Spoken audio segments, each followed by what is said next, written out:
कभी सोचा है कि ईश्वर से जुड़ने का सबसे सच्चा तरीका क्या होता है? ना कोई बड़ी पूजा, ना ही भारी भरकम मंत्र, सिर्फ एक लोटा जल और एक सच्चा मन। शिव को जल चढ़ाना सिर्फ एक धार्मिक क्रिया नहीं है, बल्कि ये उस ऊर्जा से जुड़ने का माध्यम है जो जीवन की हर बाधा को पार करवा सकती है। अगर तुम्हें लगता है कि तुम्हारे जीवन में अड़चनें बढ़ती जा रही है, तो ये वीडियो सिर्फ तुम्हारे लिए है।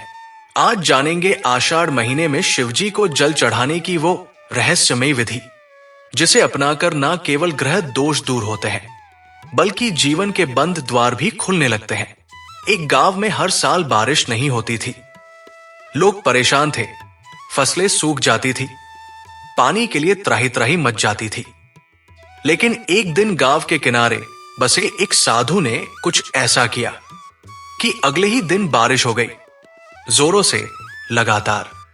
गांव के लोग दौड़ पड़े उस साधु के पास। पूछा, बाबा आपने ऐसा क्या किया? साधु मुस्कुराए और बोले, मैंने बस शिव को जल अर्पित किया, सही विधि से। अब सवाल यह उठता है कि वो सही विधि क्या थी? क्या हम भी ये उपाय करके अपने जीवन की रूखी जमीन पर कृपा की वर्षा ला सकते हैं? तो चलिए अब इस रहस्य से पर्दा उठाते हैं। आषाढ़ का महीना और शिव का विशेष संबंध। आषाढ़ का महीना भारतीय पंचांग के अनुसार वर्षा ऋतु का आरंभ करता है। यह काल तांत्रिक ऊर्जा, शुद्धिकरण और आत्म शांति के लिए अत्यंत उपयुक्त माना गया है। यह महीना शिवजी की उपासना के लिए विशेष इसलिए भी होता है क्योंकि जल ही इस ऋतु का मुख्य तत्व है और शिवलिंग पर जल अर्पण करने का वैज्ञानिक, धार्मिक और ऊर्जात्मक प्रभाव इसी महीने सबसे अधिक होता है। शास्त्रों में वर्णन है कि इस मास में जल अर्पित करने से न केवल पाप कटते हैं, बल्कि कुंडलिनी जागरण में भी सहायता मिलती है। जल चढ़ाने का सही समय और दिशा। जल अर्पण का सर्वोत्तम समय होता है प्रातः काल ब्रह्मा मुहूर्त। जब सूर्य की पहली किरण धरती को छूती है, तब प्रकृति की ऊर्जा सबसे शुद्ध होती है और यह समय शिव को जल अर्पित करने का दिव्य मुहूर्त होता है। इस समय पूर्व दिशा की ओर मुख करके जल अर्पित करना चाहिए। यदि संभव न हो तो उत्तर दिशा की ओर मुख कर सकते हैं। दिशा का ध्यान इसलिए आवश्यक है क्योंकि शिवलिंग एक ऊर्जा केंद्र है और दिशा अनुसार ऊर्जा का संचार बढ़ता या घटता है। जल चढ़ाने में प्रयोग की जाने वाली सामग्री। शिव को चढ़ाया गया जल शुद्ध और स्वच्छ होना चाहिए। कुएं का पानी, गंगा जल या रोज जल सर्वोत्तम माना गया है। यदि चाहे तो जल में थोड़ी सी मात्रा में कच्चा दूध, चुटकी भर काले तिल और कुछ बूंदे शहद मिला सकते हैं। यह मिश्रण शरीर और मन को शुद्ध करता है और शिवलिंग पर अर्पित करने से मानसिक शांति मिलती है।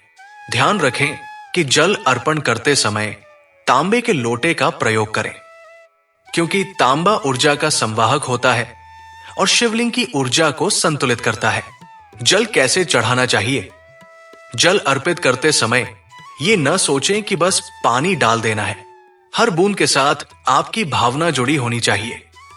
लोटे को दोनों हाथों से पकड़कर नमः शिवाय मंत्र का जाप करते हुए शिवलिंग पर जल अर्पित करें। जल इस प्रकार अर्पित करें कि वो शिवलिंग के ऊपरी भाग से होकर नीचे जलाधारी में प्रवाहित हो। सीधा जल शिवलिंग के मध्य भाग पर ना गिराएं, क्योंकि वह ब्रह्मा स्थान होता है और उस पर सीधे जल गिराना वर्जित माना गया है। जल अर्पण करते समय किन बातों का ध्यान रखें?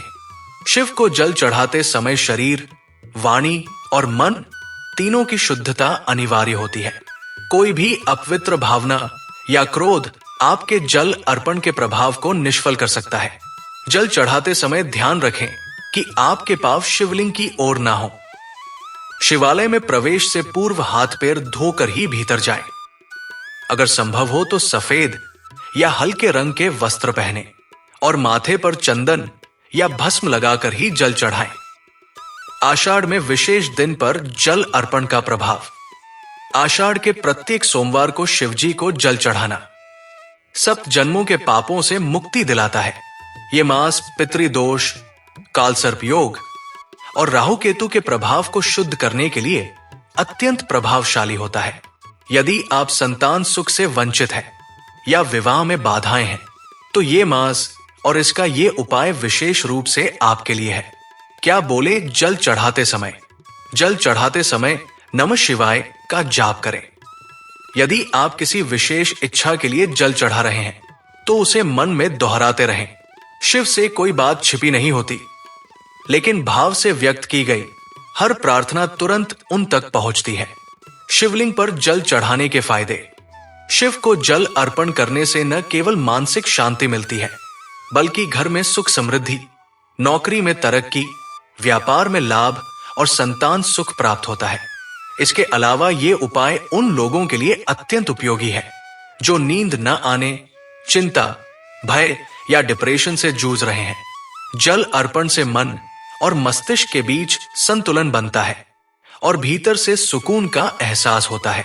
आषाढ़ महीने में किन चीजों से बचना चाहिए? जल अर्पण करते समय कभी भी प्लास्टिक के पात्र का प्रयोग न करें। ना ही चप्पल पहनकर शिवलिंग के समीप जाएं। इस महीने मद्यपान, मांसाहार, अधिक क्रोध और वाणी का दुरुपयोग भी वर्जित है, क्योंकि शिव सिर्फ जल से नहीं, आपके आचरण से भी प्रसन्न होते हैं। शिव को जल अर्पित करते समय एक रहस्यमयी तथ्य, एक ऐसी बात जिसे बहुत कम लोग जानते हैं। जब आप शिवलिंग पर जल अर्पित करते हैं, तो आपके शरीर की नकारात्मक ऊर्जा जल के माध्यम से निकलकर धरती में प्रवाहित हो जाती है। यही कारण है कि यह क्रिया करते समय व्यक्ति को शांत, स्थिर और श्रद्धा में होना चाहिए, अन्यथा यह प्रक्रिया अधूरी रह जाती है। शिव को जल चढ़ाना यह सिर्फ एक परंपरा नहीं, बल्कि एक ऊर्जा से जुड़ने का आह्वान है। शिव कोई मूर्ति नहीं है, वे एक चेतना है जो आपके अंतर्मन की गहराइयों में निवास करती है। तो इस आषाढ़ महीने में एक बार, सिर्फ एक बार पूरा मन समर्पित करके, पूर्ण श्रद्धा से जल अर्पित करके देखिए। शिव स्वयं आपके जीवन की सूखी धरती पर कृपा की वर्षा कर देंगे। अगर यह अनुभूति तुम तक पहुंची हो, तो अगली बार जब शिव को जल चढ़ाओ, तो सिर्फ हाथ से नहीं, दिल से चढ़ाना। शिव तुम्हारे हैं और उनका आशीर्वाद सिर्फ एक बूंद जल की दूरी पर है। हर हर महादेव।